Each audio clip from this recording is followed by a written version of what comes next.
Tem um tipo de cansaço que o sono não alcança. Você pode dormir 8 horas, acordar no horário, tomar seu café, seguir a sua rotina de sempre e ainda assim se sentir pesado. Não nos músculos, né? Não no corpo. Em algum lugar mais fundo, sabe? Mais quieto. Como se você estivesse carregando um peso que não consegue largar em lugar nenhum. Não importa o quanto tente. Esse não é o cansaço de ter feito demais num único dia agitado. Não é o cansaço que passa depois de uma boa noite. É o que acontece quando você se manteve inteiro por tempo demais. Quando você segurou as pontas por tanto tempo, com tanta competência, que já nem lembra mais como é não segurar. Como é simplesmente existir sem precisar ser forte o tempo todo. E o que deixa esse cansaço tão confuso, tão difícil de explicar para qualquer pessoa é que não tem um momento específico que você consegue apontar. Nada, obviamente, deu errado. Não teve colapso dramático. Não teve a grande crise, né, que justificaria se sentir assim. Teve acumulação. Conversas onde você engoliu o que sentia, né, porque não era o momento certo. Dias em que você apareceu já completamente vazio, porque alguém precisava de você. Expectativas que você cumpriu com precisão, enquanto silenciosamente abandonava as suas próprias necessidades, os seus próprios desejos, a sua própria vida. E quando alguém pergunta o que está acontecendo, você trava. Porque como você explica um cansaço que não veio de um evento, né, mas de anos se adaptando sem parar? Como que você coloca em palavras algo que não tem um começo claro, né? Que foi se instalando tão devagar que você nem percebeu quando virou o jeito normal de se sentir. Esse cansaço não se anuncia com barulho. Ele aparece como uma espécie de opacidade sobre tudo, uma sensação persistente de que a vida está acontecendo, mas você está assistindo ela de trás de um vidro. Né? A alegria parece distante, como se fosse uma memória de como as coisas deveriam ser sentidas. A motivação parece forçada, artificial, algo que você precisa fabricar em vez de algo que simplesmente existe. Até o descanso parece ineficaz, porque o seu corpo pode estar parado, deitado, quieto, mas o seu sistema nervoso nunca aprendeu que pode baixar a guarda, nunca recebeu a mensagem de que está seguro o suficiente para finalmente soltar. É aqui que a história começa de verdade. Não com fraqueza, não com fracasso, não com algum defeito de caráter, com um sistema que carregou mais do que devia em silêncio, com competência, por muito mais tempo do que qualquer pessoa ao redor percebeu, incluindo você mesmo. Quando alguém diz que está cansado de existir, a maioria das pessoas ouve algo muito mais extremo do que o que está sendo dito de verdade. Assumem que é desistência total, que é querer desaparecer, que é querer que a vida acabe de alguma forma. E essa interpretação, além de errada, faz com que as pessoas que sentem isso aprendam a nunca mais falar sobre o assunto. Porque se toda vez que você tenta expressar um cansaço profundo, as pessoas entram em pânico, né, ou te olham com aquela mistura de medo e julgamento, né, você aprende rápido que é mais seguro ficar quieto. Mas para muita gente, essa interpretação erra completamente o ponto. Estar cansado de existir não é querer parar de viver, é querer que o barulho pare. A pressão constante de performar a versão certa de si mesmo para cada situação diferente. A comparação sem fim com pessoas que parecem estar fazendo tudo certo, enquanto você se esforça só para parecer que está bem. A expectativa de ficar positivo, produtivo, presente e emocionalmente disponível, mesmo quando parte de você está no limite absoluto. Esse tipo de fadiga não é dramático, é silencioso e persistente. Ele vive no fundo da vida cotidiana, como um ruído de fundo, sabe? Que nunca some completamente. Né? E aí você ainda aparece, ainda funciona, ainda entrega o que precisa ser entregue. Mas por dentro de você existe aí um desejo crescente de simplicidade, de menos exigências, né? De um dia onde você não precisa explicar nada, justificar nada, nem segurar absolutamente tudo sozinho. O que torna esse estado especialmente doloroso é o quanto ele é incompreendido pelas pessoas ao redor, e muitas vezes pela própria pessoa que está sentindo. Quando o esgotamento é confundido com negatividade, com ingratidão, com fraqueza, as pessoas aprendem a esconder o que sentem de verdade. minimizam, né, se convencem de que estão sendo dramáticas, se dizem que não tem motivo real para se sentir assim, porque afinal tem gente em situação muito pior. E a distância entre o mundo interno e o mundo externo vai só crescendo, silenciosamente, até virar um abismo, né, que parece impossível de atravessar. Então, se você já pensou, eu não quero desaparecer, eu só queria que fosse mais quieto, mais leve, mais simples, saiba com clareza, não há nada de errado com você. Esse pensamento não é falha de caráter, não é sinal de que você está quebrando, é um sinal de que algo importante precisa de atenção. E ele merece ser entendido com cuidado, não temido nem varrido, né, para debaixo do tapete. Psicólogos têm um nome para esse estado, que frequentemente está por baixo desse cansaço todo, que é o esgotamento emocional. Mas apesar do quanto o termo parece clínico, distante, quase técnico demais para descrever algo tão humano, a experiência em si é das mais profundamente humanas que existem. Esgotamento emocional não acontece porque você é fraco ou incapaz de alguma coisa. Acontece porque o que você tem dado ao mundo, sua paciência, compreensão, sua energia, né, presença, cuidado, ficou muito maior do que o que você tem recebido em troca por tempo demais. Meses seguidos, às vezes anos inteiros, sem que alguém realmente percebesse o quanto estava custando para você continuar. Você continua se regulando internamente, continua se mantendo composto nas situações difíceis, continua se adaptando ao que cada situação exige. E no início funciona. Você consegue, você dá conta, você é o tipo de pessoa que sempre dá um jeito. Mas, eventualmente, algo na mente muda de forma que você não escolheu e não pediu. O sistema para de lutar, não como rendição consciente, não como uma decisão, né, mas como uma conservação involuntária. O cérebro, tentando te proteger de mais sobrecarga, começa a desligar o que não é imediatamente essencial para sobreviver.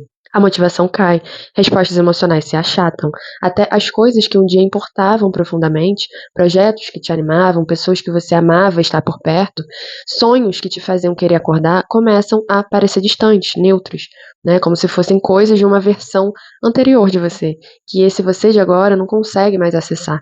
Não porque você deixou de se importar de verdade, mas porque se importar ficou caro demais para um sistema que está operando no vermelho. É fundamental entender o que o esgotamento emocional não é. Não é preguiça disfarçada de cansaço, não é uma falta de ambição que você tenta justificar, e não é a mesma coisa que depressão clínica, embora possa parecer similar por fora para quem observa de longe. A depressão, frequentemente, carrega uma desesperança profunda, né? Uma autocrítica severa, uma sensação de que as coisas nunca vão melhorar. No esgotamento emocional, o que existe é um cansaço absoluto, como se toda a energia tivesse simplesmente sumido. A energia simplesmente não está lá para ser usada. O tanque está vazio, não porque o motor quebrou, né, ou tem algum defeito estrutural, mas porque ficou funcionando sem reabastecer por tempo demais, exigindo demais de si mesmo por tempo demais. Por fora, quem está nesse estado pode continuar parecendo completamente funcional. Cumpre prazos, responde mensagens, sorri quando esperado, aparece quando precisa, faz o que deve ser feito. Para quem está olhando de fora, parece tudo bem. Parece que a pessoa está dando conta, mas por dentro tem um desligamento, né, silencioso e gradual acontecendo. A mente não está falhando, ela está fazendo exatamente o que foi programada para fazer quando está sobrecarregada, ou seja, se protegendo de mais dano, reduzindo o consumo, desligando o que não é essencial para sobreviver mais um dia. E enquanto esse esgotamento não é reconhecido pelo que realmente é, enquanto não é nomeado, né, as pessoas continuam tentando empurrar através de algo que nunca foi feito para ser movido, só pela força de vontade e determinação. Uma das partes mais desorientantes do esgotamento emocional é quando ele consegue ser completamente invisível para as pessoas ao redor. Por fora, tudo parece bem e funcionando. Você levanta, vai trabalhar, responde mensagens, mantém conversas, né? Faz o que precisa ser feito, cumpre as obrigações. Para quem está olhando, você parece capaz, competente, talvez até organizado e estável. Mas por dentro, algo essencial ficou quieto. Alguma coisa apagou sem que você tenha percebido exatamente quando. Isso é o que torna a experiência tão profundamente isolante. Não tem colapso óbvio que você possa apontar e dizer foi aqui que quebrou. Não tem uma falha dramática, né, que justifique o quanto você se sente vazio. Só uma sensação crescente e persistente de que você está passando pela vida no piloto automático. Presente no corpo, ausente no sentir. A alegria não desaparece de uma vez, ela vai ficando fraca aos poucos. Como um som, né, que vai diminuindo de volume gradualmente, até que você percebe que faz tempo que não consegue ouvir direito, como uma luz que vai perdendo intensidade tão lentamente que você só nota quando já está no escuro. Quem está nesse estado frequentemente descreve como viver atrás de um vidro. Você vê a vida acontecendo, consegue participar quando é necessário, consegue dizer as coisas certas, fazer os gestos certos, mas a ressonância emocional não está mais lá da forma que deveria estar. A risada chega atrasada, como se precisasse passar por um processo de tradução antes de chegar. As conquistas ficam estranhamente neutras, sem o sabor que deveriam ter.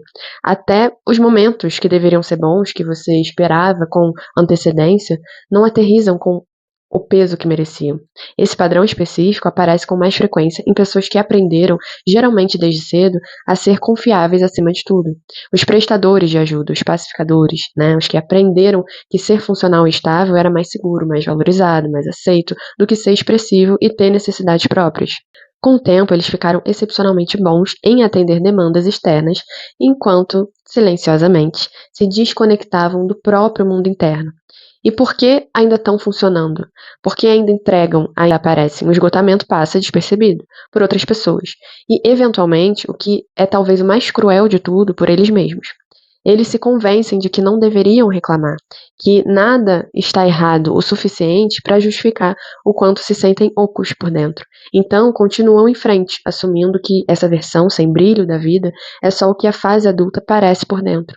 O preço inevitável de ser uma pessoa capaz e responsável, mas vazio não é traço de personalidade, não é um destino, é um sinal claro de que algo vital foi contornado por tempo demais. E nenhuma quantidade de sucesso externo, nenhuma conquista visível, nenhum elogio de ninguém consegue compensar essa ausência que existe por dentro. O que muita gente não percebe é que esse esgotamento não é só emocional, né? É biológico. Acontece no cérebro de formas concretas e mensuráveis. Sob estresse prolongado, o cérebro começa a mudar a forma como funciona e como processa a realidade. Não porque algo está fundamentalmente dando errado, não porque você tem algum defeito, né? Mas porque o sistema está tentando ativamente te manter vivo e operacional da forma mais eficiente possível, dadas as circunstâncias. Quando o estresse deixa de ser pontual e se torna crônico, o cérebro entra em modo de sobrevivência de longo prazo.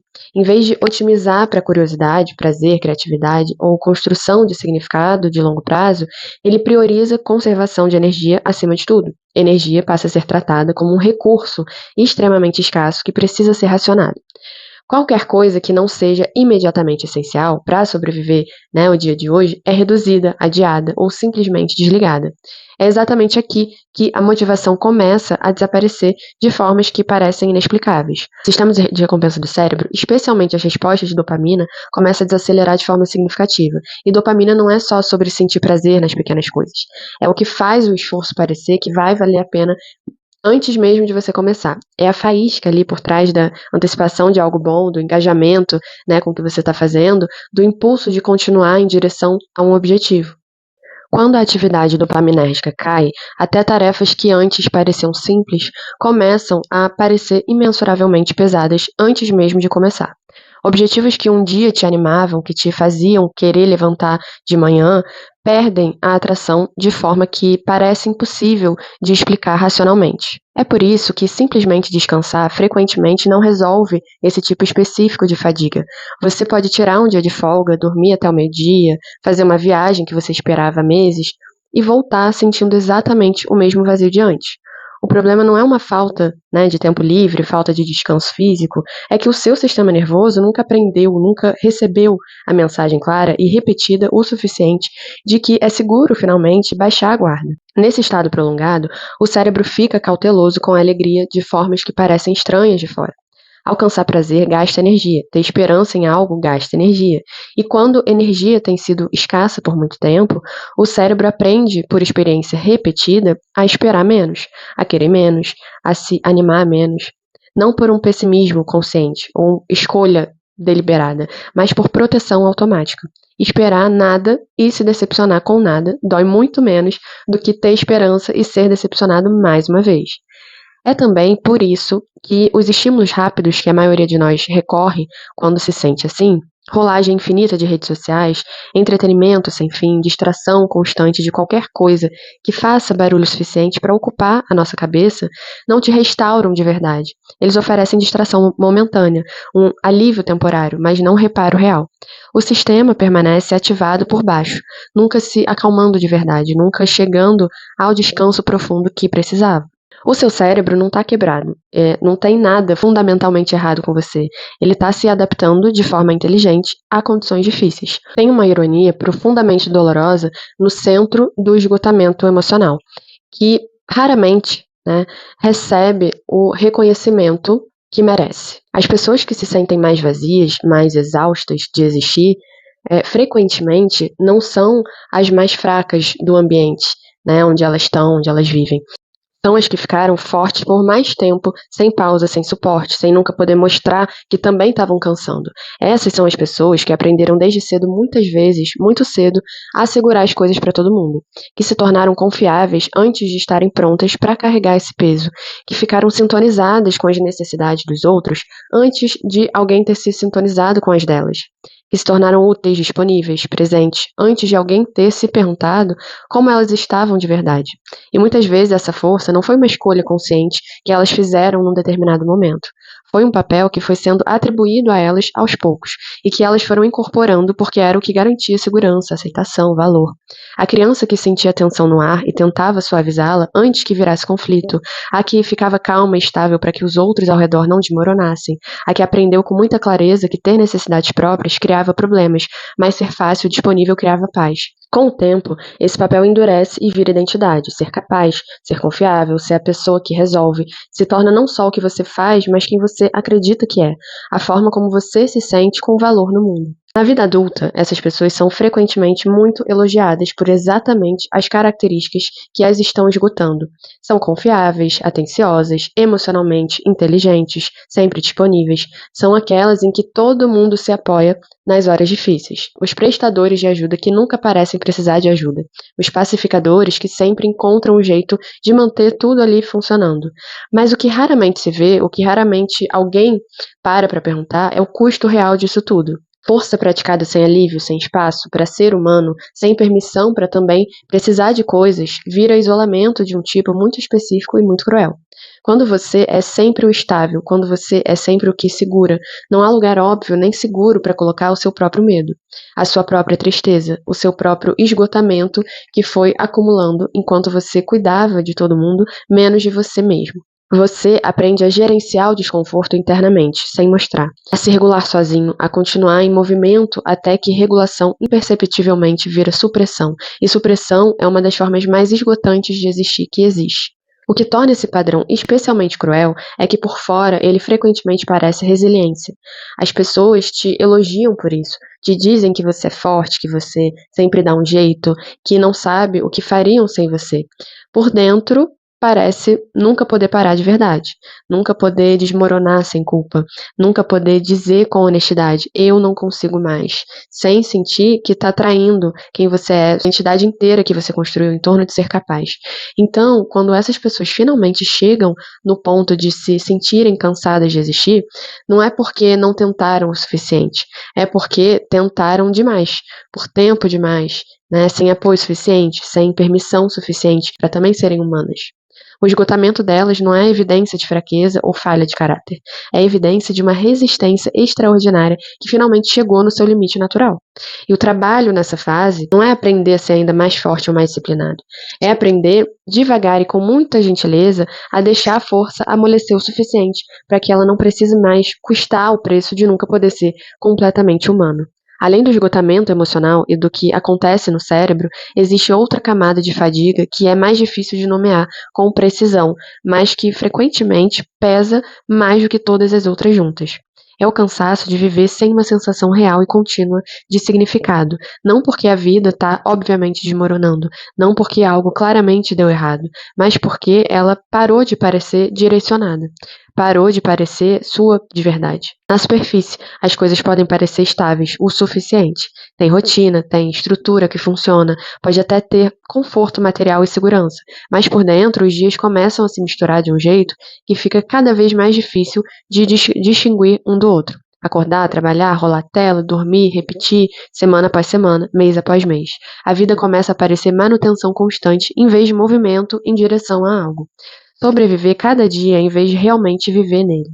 Quando isso acontece, as pessoas começam a fazer perguntas que as assustam pela própria existência. Qual o sentido de tudo isso? Por que eu estou fazendo isso? É isso que eu realmente quero ou é só o que eu aprendi a querer? Existe alguma versão dessa vida que parece minha de verdade? Essas perguntas são frequentemente confundidas por quem ouve e pela própria pessoa com negatividade, com ingratidão, com o sinal de que algo está perigosamente errado. Mas não são nenhuma dessas coisas. São sinais vitais, sinais de que algo importante está pedindo atenção. Quando a mente pergunta qual o sentido, ela não está desistindo da vida. Está ativamente procurando uma razão genuína para continuar engajada com ela de forma real, não só automática. A fadiga de significado se instala quando as suas ações cotidianas param de refletir o que você genuinamente valoriza. Quando você está vivendo uma versão de vida que um dia fez sentido, que talvez tenha sido construída, né, com boas intenções, mas que não encaixa mais em quem você se tornou ao longo do caminho. O esgotamento que vem desse desalinhamento não é falha de gratidão, nem um sinal de que você é difícil de satisfazer. É uma resposta completamente natural a viver fora de alinhamento com o que é verdadeiro para você. E a mudança mais importante não é forçar a motivação de cima para baixo ou tentar se convencer de que deveria estar feliz com o que tem. É parar de tratar essa fadiga como algo a ser suprimido o mais rápido possível e começar a ouvir o que ela está tentando te apontar, né? Porque o significado real não desaparece sem uma razão. Ele vai embora quando está pedindo para ser reconstruído, né, nos seus próprios termos de acordo com quem você realmente é agora, não com quem você foi ou quem os outros precisam que você seja. E se esse esgotamento todo não fosse um obstáculo a ser vencido, mas uma mensagem a ser ouvida? Tanto da vida moderna nos ensina a tratar a fadiga como inimiga, como sinal de fraqueza, né, que precisa ser superada com mais disciplina, mais esforço, mais força de vontade. Mas o tipo de cansaço que a gente explora aqui não responde à força, nunca respondeu, né? Responde à atenção genuína e à segurança real. Porque por baixo de todo esse cansaço existe uma mensagem esperando para ser ouvida. A fadiga aparece quando uma versão de vida parou de encaixar em quem você realmente é. Quando os seus dias são moldados mais pela expectativa de outros do que pela sua própria verdade. Quando a sua energia está sendo gasta sobrevivendo papéis que você já superou há tempos, em vez de vivendo de forma alinhada com o que genuinamente importa para você agora, com quem você se tornou. Ouvir essa mensagem não significa largar tudo da noite para o dia, nem fazer mudanças dramáticas que assustem todo mundo ao redor. Começa muito mais simples e muito mais quieto, né, do que isso. É prestar atenção honesta em onde você consistentemente se sente tenso, entorpecido ou ressentido, e onde você sente, mesmo que seja pequena e passageira, alguma sensação de leveza, de estar no lugar certo, de ser você de verdade. Esse alinhamento, mesmo em doses pequenas, é onde a energia começa a voltar de forma sustentável. Não porque a vida, de repente, fica perfeita ou sem dificuldades, mas porque ela começa a parecer real de novo, sua de verdade, né? Quando as suas ações refletem seus valores. Quando não refletem, até as tarefas mais simples parecem carregar um peso muito grande, né? Um peso desproporcional que não faz sentido racional. Esse vídeo te ajudou a se sentir visto, compreendido ou um pouco menos sozinho naquilo que você carrega? Considere se inscrever no canal. Esse é um espaço dedicado às experiências psicológicas mais quietas, as que as pessoas raramente falam em voz alta, mas reconhecem imediatamente quando alguém finalmente coloca em palavras. E se você se sentir confortável, deixa um comentário aqui. Qual parte desse esgotamento ressoa mais com o que você está vivendo nesse momento? Você não precisa ter respostas prontas. Só ser honesto já é suficiente para começar. Vou estar aqui lendo tudo. Até o próximo vídeo.